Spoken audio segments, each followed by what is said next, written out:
Dahil malapit ng araw ng mga puso, eto, nung nagpunta kami ng alaga ko.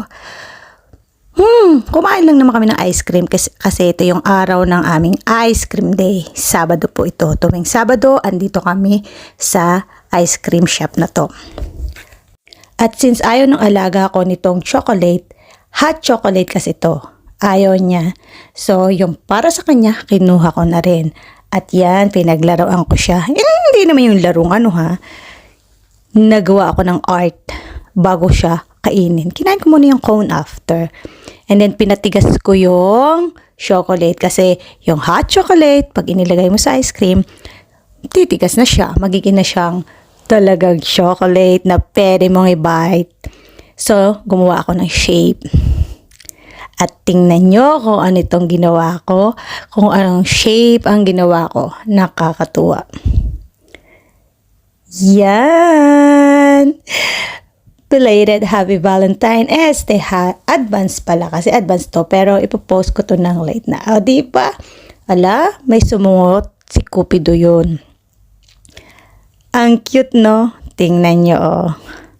So, chocolate siya. So, bago ko siya kainin, yan, ginawan ko muna siya ng heart. O, diba? Heart na heart. Ayan, diretso ko ng subo. Ano pa ba?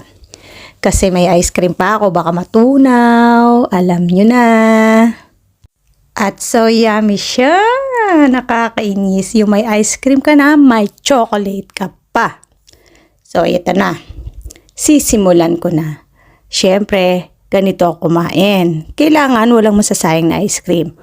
Unahin natin sa gilid. Oh, tikman nyo muna.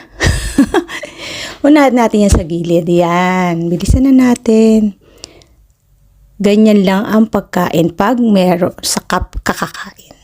Para walang sayang, walang tulo-tulo, unahin mo yung nasa excess sa gilid. Yan, o, diba?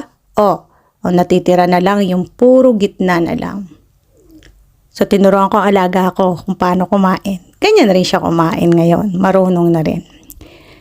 Mabagal kasi kaya dapat talaga gilid o unahin. Mabagal siya kumain eh.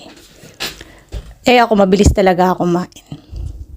Kaya, enjoy naman ako. Once a week, nag-ice cream kami.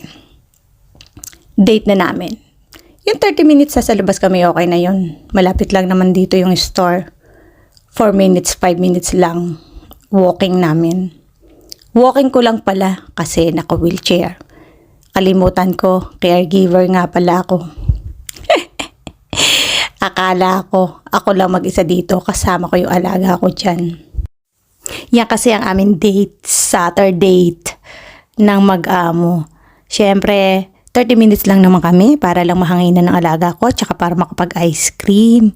O yan, inubos ko na. So yun lang mga kabebang, na-share ko lang. Bye.